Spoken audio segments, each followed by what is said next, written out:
Hey guys, how y'all doing today? My name is Franchise Fanatic, and welcome back to the channel. And today, if you guys, this is another Hobbit review. Today we're tackling the final movie of the Hobbit trilogy, The Hobbit, The Battle of the Five Armies. You're going to be seeing some Lego The Hobbit gameplay in the background for the last time, so make sure you enjoy that. Now, again, I'm filming this at 11:30 at midnight, or 11:30 at night, so, I'm trying to, not fall asleep, but still, holy crap. So, I have seen this film extended before, right? I've seen Hobbit 1 and Hobbit 3 extended. The only ones I have not seen are Hobbit 2, which I just reviewed a day or whatever ago, and the Lord of the Rings trilogy, which I'm going to be working on next after this video. So, I kind of have seen it and, in I guess, retrospect to the other ones, but this is still an epic film. I think, The Hobbit 1 is great, The Hobbit 2 is great, but this film, it feels more epic than any of the other movies. You know what I mean? Like this, the ending battle of this, which 99% of this movie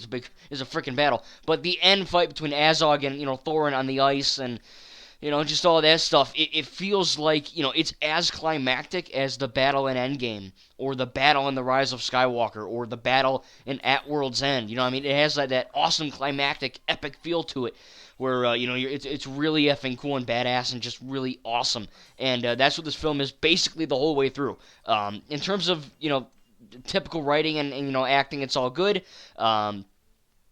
I think that Martin Freeman as Bilbo Baggins is easily the best actor, which is kind of funny because really, Bilbo is the main character. It's called The Hobbit. But I think that, Thorin is really good. Gandalf, all the dwarves, everyone is still really good, in their roles. Dane Ironfoot, Thorin's cousin, I keep saying Thor, Thorin's cousin. My one buddy was, we hung out about a month ago, and I remember him saying, hey, remember that guy in Hobbit? He was all CGI. I'm like, Azog? He's like, no. I'm like, Bolg? No, the freaking, the dwarf dude. I'm like, oh, Dane?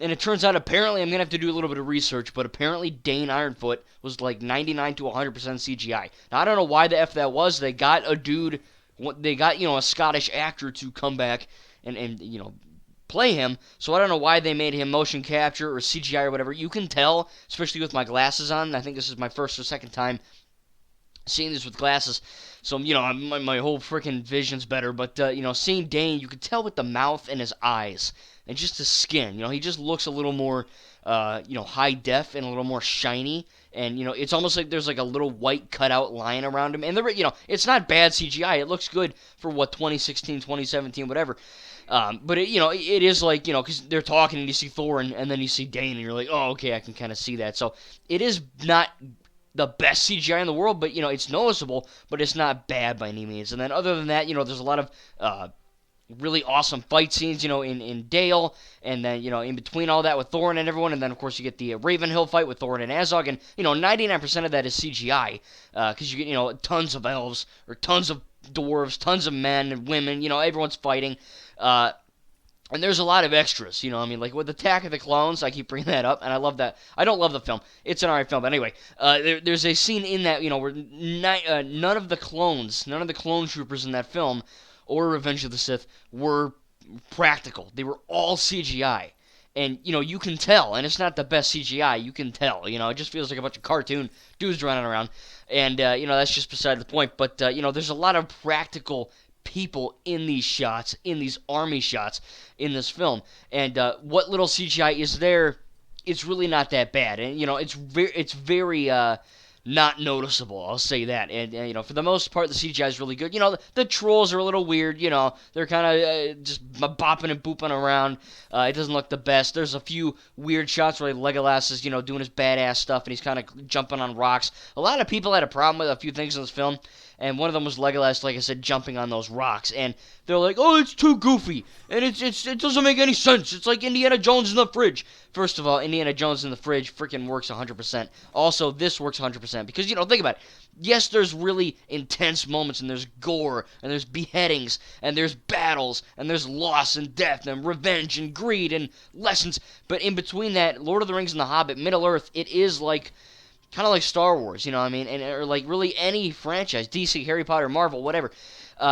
They're very mature at times and very violent and epic and sweeping, and then you also have Star Wars, which is you get your Jar Jar Binks or Harry Potter. You get your Ron saying, okay. You get all the, come on now, Ray. You get all these weird things. Marvel, there's lighthearted humor in that. Some of the Marvel movies, hell, they're even comedy straight up. Thor, Ragnarok, Ant-Man, those are more funny Guardians of the Galaxy than, say, Winter Soldier or Civil War. And it's the same type of thing with this, is that they mix, this intense battle with some funny moments. And I think one of those mythical elements is, like I said, Legolas just, in Lord of the Rings, he never effing runs out of arrows, and finally in this one he ran out of arrows, which is really funny. But, seeing Legolas jump on these rocks and do all these crazy moves, and, hang from a freaking, Morgul bat or whatever from Barad-dûr and just, behead like 16 orcs, or Thranduil running around on a freaking elk beheading, or, it is stupid when you think about it, but that's Middle-earth.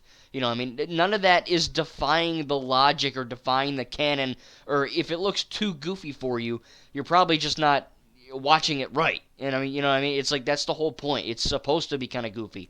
It's Middle-earth, it's a mythical fantasy world. Shit like that happens, I guess. You just gotta deal with it. But I do think for the most part, the Legolas fight scenes are excellent. I think, for not even being in the Hobbit books, or Tauriel even, or maybe even Thranduil's not even really mentioned hardly. I think that those, the elven additions in this trilogy is really good. Keely and Tauriel, their love thing, it's not too, I don't know why people hate it, and I mentioned this in the Desolation of Smaug review, but, it's not overdone, it's not corny, it's not cheesy, it's not cringy, it's just, it's good. Did it need to be there? No. But is it there? Yes. And is it good? Yes, and I think that they downplay it a little bit in Battle of the Five Armies, because, you have the 5 effing battles, the 5 army battle to worry about, and then you have all this other stuff, but for what it's in there, which isn't a whole lot, yeah, I think it's, handled pretty well. Thranduil's really good, and, of course, it's fantastic as always. There's really awesome plots in there, and awesome kind of morals where, Thorin is like, I'm not my grandfather, I'm not going to succumb to this dragon, wealth, sickness, greed thing. And then he effing does, of course. And, it's kind of like Luke in The Last Jedi, It's like one of those really good character arcs where, Luke is supposed to be, I'm not going to get into Luke too much because it's not a Star Wars video, but Luke learns a lesson, and Thorin does as well. And, there's this really kind of weird scene where he's kind of tripping balls, and he's, like, looking around in this crazy-ass big building, he has, like, this vision of him, like, drowning in gold, and, yeah, it's a little abstract when you think about it, It's like when Thorin says, not one piece of it, and obviously that is what Smaug said in the last film, so that's fine, but, when Bilbo's watching him, and Thorin, sometimes characters talk slow motion. Of course, they're not actually talking in slow motion, Thorin's not just, like, talking he's not doing that to Bilbo. He'd actually be on crack if that was happening. He's not actually on drugs, or whatever the hell they have in Middle-earth for drugs. But I do think that there are those scenes where, yeah, Legolas is jumping on rocks and, defying gravity, and, Thorin's having these crazy things where he's kind of fighting his own demons, much like Gollum did in the Lord of the Rings trilogy, where Gollum would have a conversation with himself and with Smeagol. And we'll get into that in the Lord of the Rings trilogy videos, but, that's kind of the same thing. He's talking to himself, he's figuring this stuff out on his own, and when Thorin has that vision of him sinking, he finally, throws the crown on the ground, and he realizes what he's done, and he's kind of effed up. He's literally shunned everything that's happened, the people of Dale suffering, everyone's death, Keely and Feely, it's all because of Thorin. If he just, hey, I won, I got the thing, I got the Arkenstone, we're good, we're gravy. I'll give, people of Lake Town some of my coins, we're good.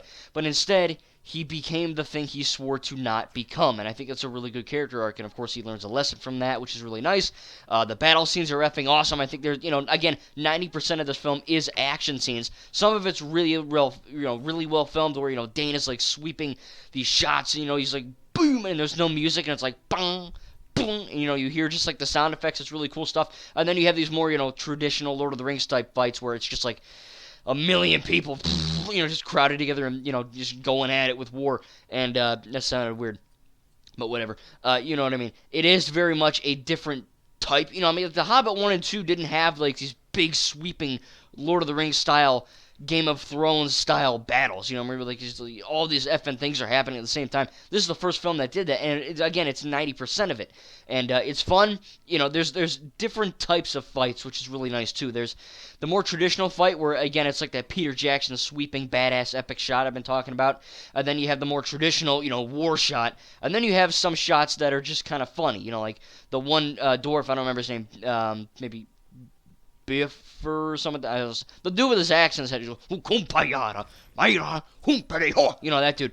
And he's got the axe in his freaking head, and he kind of like impales it on one of the orcs, and they're trying to get the axe out, and he finally comes out. So there's funny action shots like that. There's that scene in the, again, I should have said this in the beginning, I'm reviewing the extended edition, where, Balin's kind of driving this big cart, and he's just kind of mauling people up. This is the only one out of the 6 that's rated R.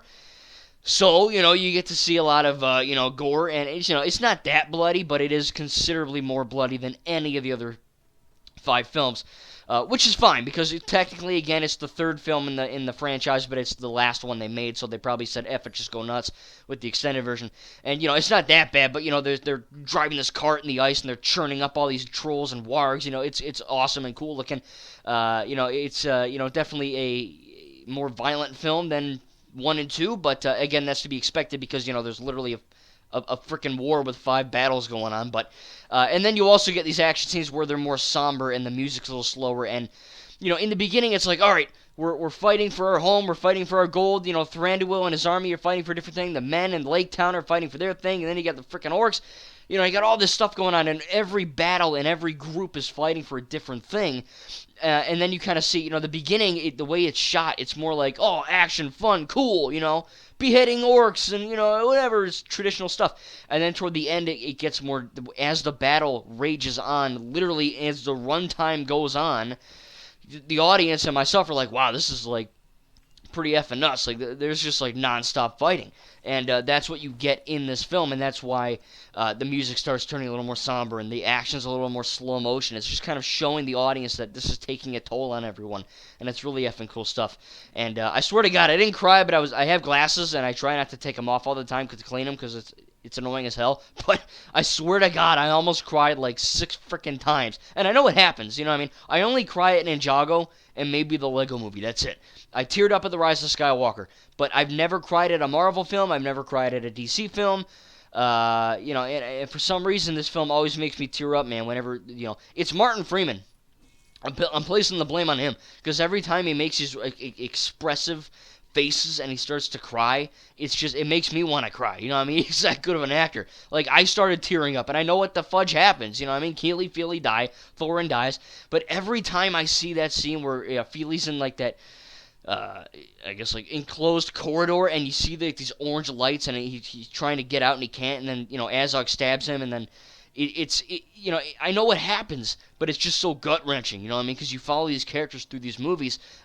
Feely dies, Tariel mourns him, that's really sad. And, this is definitely the most, probably, emotionally charged and sad of the 6, I think.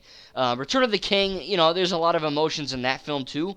But nothing in Lord of the Rings made me want to cry. And this film does every single time I watch it, just because of the performances and the stuff that's going on.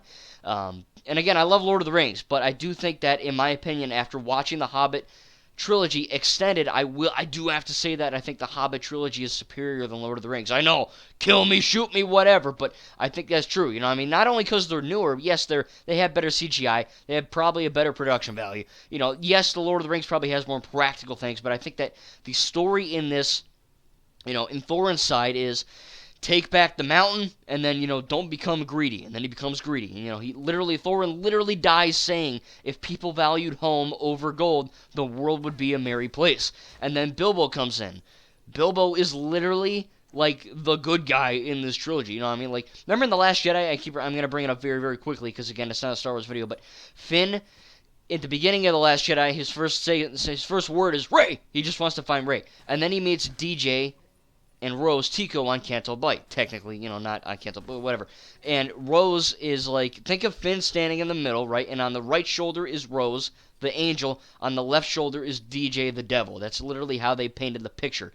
And in this trilogy, Bilbo is the angel for these characters. You know, I mean, he's just a good effing person. You know, he's just a good dude.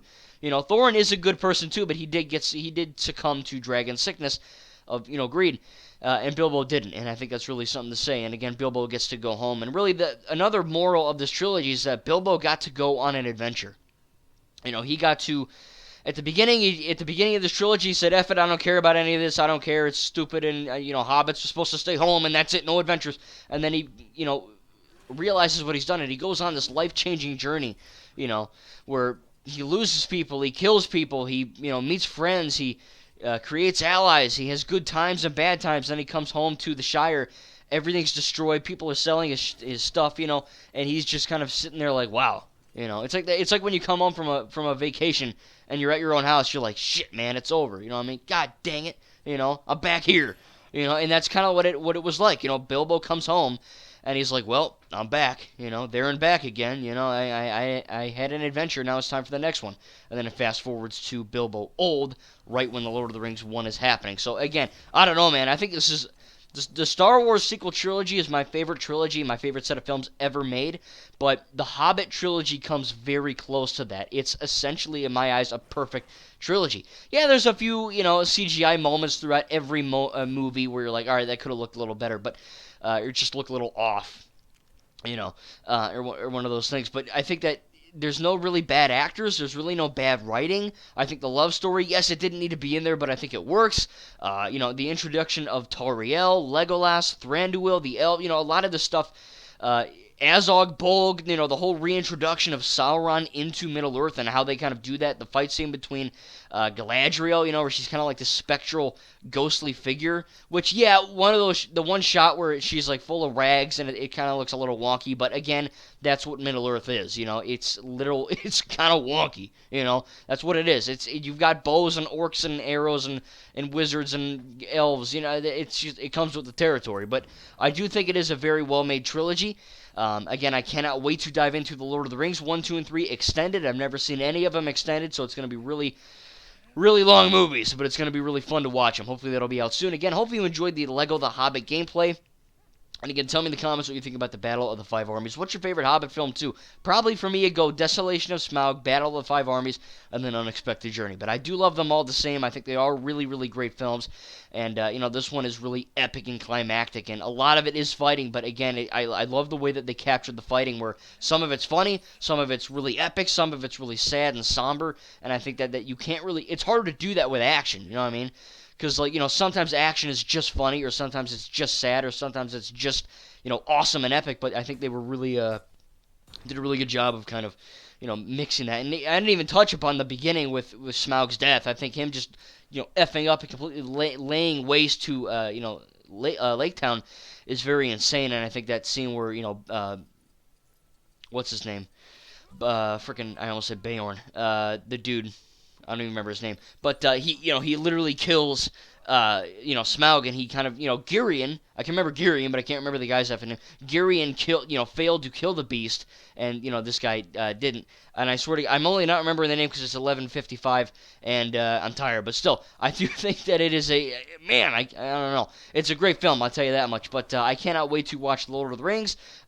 Every single scene in this film is awesome. I think there's one scene I forgot to mention where. Dale, whatever his name is, Bard, that's it, Bard the Bowman, I freaking knew it, why am I stupid? Anyway, hope you guys enjoyed this review. Bard, I finally got it right. Alright, tell me in the comments down below again what your favorite Hobbit film is. Again, I can't wait to cover The Lord of the Rings. And, it feels weird because, everyone online hates The Hobbit, but I do think that this trilogy is superior to Lord of the Rings. And, again, so far, I haven't seen the extended versions yet, so I could change my mind. But as of right now, I think that the Hobbit trilogy is better. And I love both, but I don't know, man. Something special about the Hobbit trilogy. Alright, hope you guys enjoyed this little, Hobbit trilogy review, discussion video. And, next will be The Lord of the Rings, The Fellowship of the Ring. Again, Hobbit, it's funny because Hobbit 3 was 164 minutes, which is a long movie. But Lord of the Rings 1, Fellowship, 238 minutes. That is like 40, 50 freaking minutes longer. So, again, I'm going to have to start that movie a little sooner in the day, so I'm not going to bed at 1 o'clock in the morning. But still, hope you guys enjoyed. Cannot wait for the future of this epic 6-film review saga. Thank you guys, and we'll see you in the next video.